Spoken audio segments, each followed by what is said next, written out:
Hey guys, Dwayne here. Today I'm going to talk a little bit about the subtle put down that the covert narcissist uses against us, used against us, and will continue to use against our children. The problem is that it's kind of the weapon of choice of the covert narcissist. It's a way that they can control someone's emotions, just like they did it with us, and do it with our children by subtly just pointing out things that are wrong, or taking the shine off of an idea that might be good to, negatively. The impact is negative, but the victim or the target doesn't necessarily understand it. They think that it's legitimate, positive feedback, or maybe not positive feedback, but real feedback, and we deal with it on a reoccurring basis. I mean, when we were with the person, I know I did, right? I mean, it's one of those things where I'm sure if you take a step back and you look at it, you can remember times where you were happy about something or an event or something. I mean, I read something the other day where someone made a comment about that they got their bachelor's degree, and, instead of recognizing that accomplishment, their parent, basically was like, okay, that's great, but when are you going to get your PhD, right?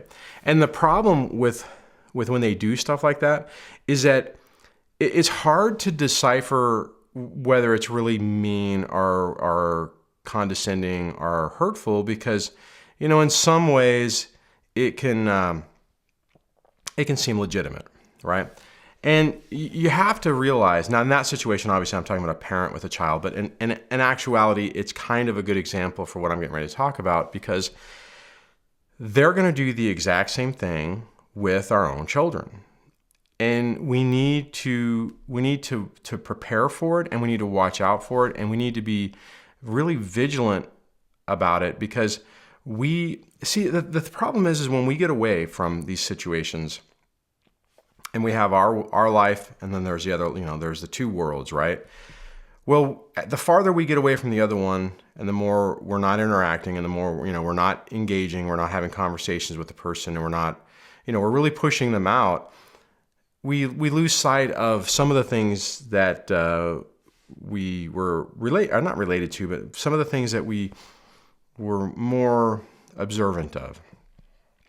And maybe I'm talking about this from my perspective, but I would imagine that we're going to fall into, you guys will probably fall into the same issue. And what I'm talking about is that you get to the point where you're not thinking about it, right? You have your situation you're doing here, and unless your kids tell you about certain things, you may not understand what's actually going on. So I would say take a pause and really think about it, and it'll manifest itself in very obvious ways. And I'm going to get into an example here in a moment, but so here's the situation. So my son is very creative, my oldest. And I've been trying to work with him on different unique ways of working on that, right? Of trying to tap into his creativity. He likes to write and do certain things. And I've recommended a bunch of different things for him to do, he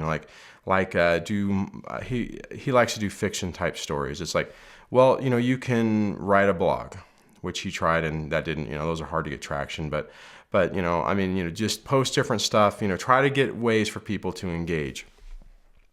I've even recommended that he do maybe even something on YouTube, and he hasn't really done anything, and I hadn't really thought a lot about it, just because it's always been this struggle between he and I, where he doesn't necessarily jump on any, every idea that I give, and part of it's just, the situation, part of it is just, he's getting older, but he's had all this time leading up to this point where he was kind of conditioned to not want to do what I want to, some of the things I recommended to him and stuff like that.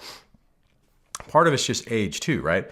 I mean, you don't necessarily listen to everything your parents say, so I didn't necessarily think about it too much until I was talking to him the other day, and he made a comment about his mom cutting down some of those ideas. And because I had asked him, we were talking about something, and I think it was even on the YouTube thing.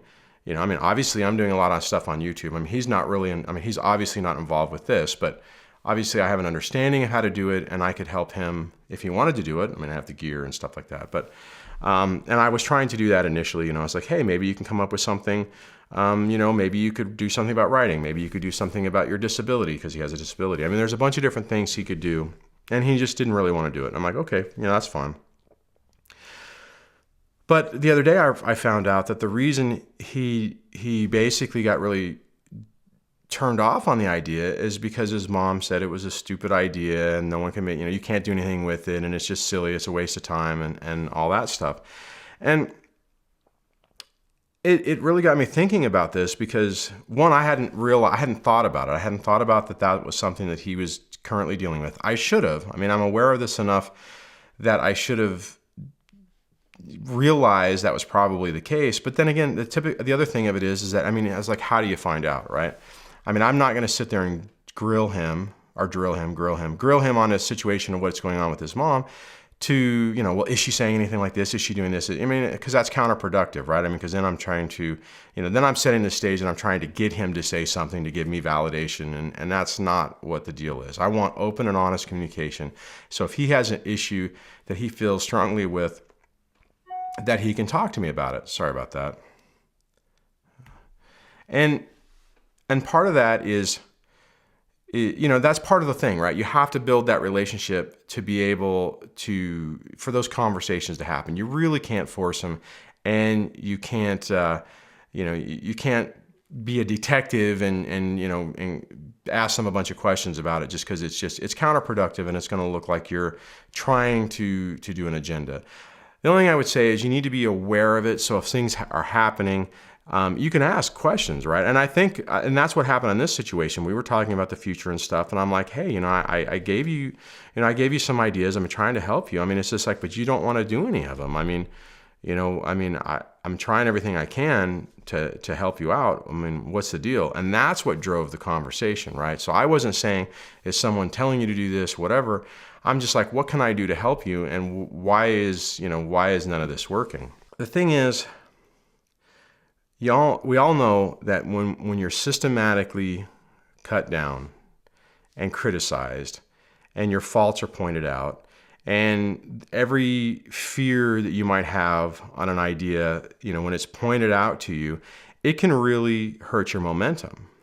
I mean, to be perfectly honest, if I had somebody negative in my life, which I don't, but if I had someone negative in my life who was dealing with me for the past 8 months with this, okay, the channel's really growing well, right? But it's also growing slow and it's taking a lot of work. So it would be really easy for one of these covert narcissistic types, if they were still in my life, which they're not, thank God, to destroy this whole thing. To constantly, make it even harder to make videos, harder to make content, to point out every time, the subscribership is stagnant or goes down or whatever, and it would make it really hard, right? So, I mean, and that's the thing. That's what's so insidious about these covert narcissistic type of people is because they can do things, and it doesn't even necessarily seem bad, right? What I mean by that is if somebody was to come up to me, I'm even on this channel, using it as an example because it's an easy one to talk about. Somebody could say, wow, you put a lot of money into this. You're taking all your spare time. You're not even doing anything for yourself anymore. You're neglecting, your relationships and if Debbie was doing any of those things, it would be super destructive on this. But this is the type of stuff that I've lived with in the past. I mean, when I used to be married to that person, she would constantly do that, but she could do it in such a subtle way that it seemed like it was being helpful. It didn't seem like it was being, it wasn't a, you're a piece of crap and you can't do anything. It was just the little one-line comments, the one little like point out the negative, just the put in the self-doubt and that type of thing. And if you're talking about it with a child who is looking to their parent to validate what they're trying to do or what they think that their goals and their dreams and their aspirations are, and they're systematically doing that, it's incredibly damaging. Now, to go back to another example of this with my son, he's, like I said, he's always wanted to be a writer. And she was really supportive of him when he was younger to be a writer, to the point that he was under the false impression that he was going to be an overnight success. They were, everyone was going to just clamor to him because, they're going to go, oh my gosh, you're this disabled kid who's struggled and written all these books, and, let me just bestow all these accolades and stuff upon you. And at the time, it was unrealistic, right? I mean, he wasn't at that level to be able to really do it. So it put, again, when I talk about double binds, you guys don't understand this. So it was a very unfortunate situation, because here I am trying, this is at the time whenever he was failing school. This is early on. This is like the 4-year mark, or right around the separation, divorce. So she's building him up about how he's a great writer. At the same time, he's failing most of his classes, failing English, and I'm sitting there trying to say, hey, guy, if you want to be a writer, you kind of need to be able to know how to write, which means you need to pay attention in your English classes, right? But so we finally got through that, and he started doing well, to the point at one point, because he's obviously going through this. He's had some issues building up, catching back up and stuff like that. But in the last couple of years, the English teacher, who has an AP class, actually pushed the issue to have him in the class, because he knew that he was a really good writer, and that he would benefit from that extra challenge. So now you have a situation where his writing has become better.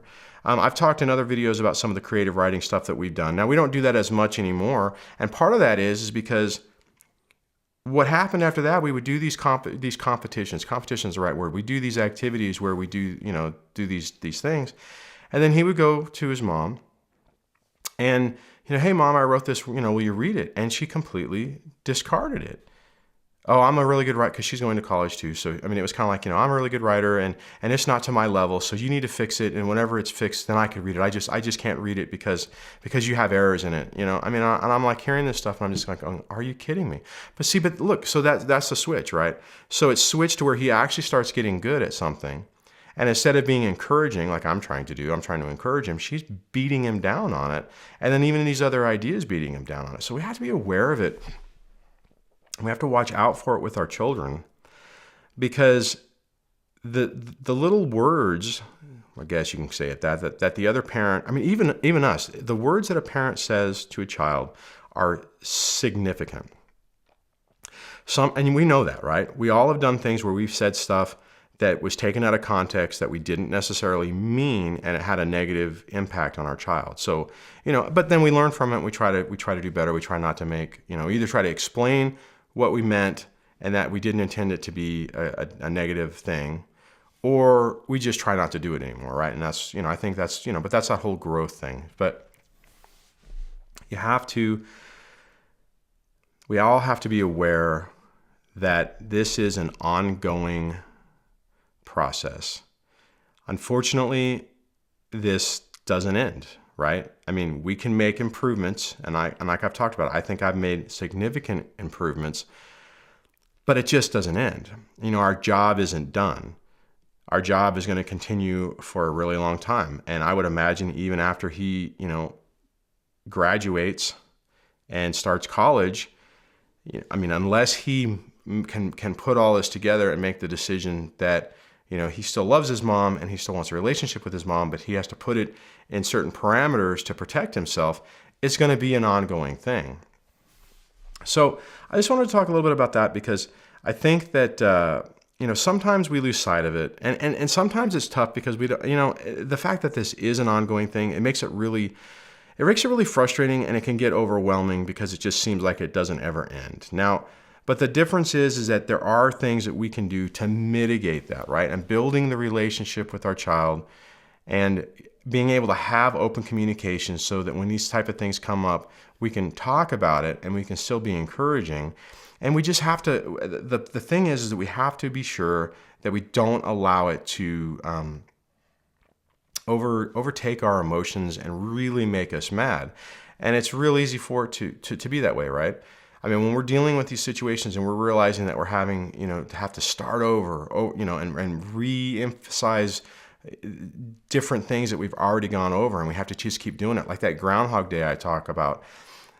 It's just the reality that we're in, okay?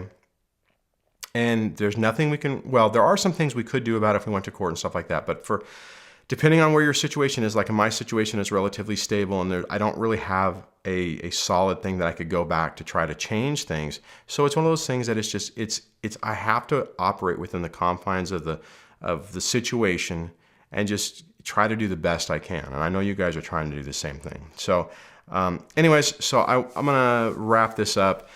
If you have some ways that you've been dealing with the impact, the negative impact of your child's other parent, the narcissistic parent, and either some struggles you've had with it or some successes, please share them. The discussions we've been having have been outstanding, and I think they've been really helpful. If you like this video, please give it a thumbs up. I got a little band-aid on my thumb.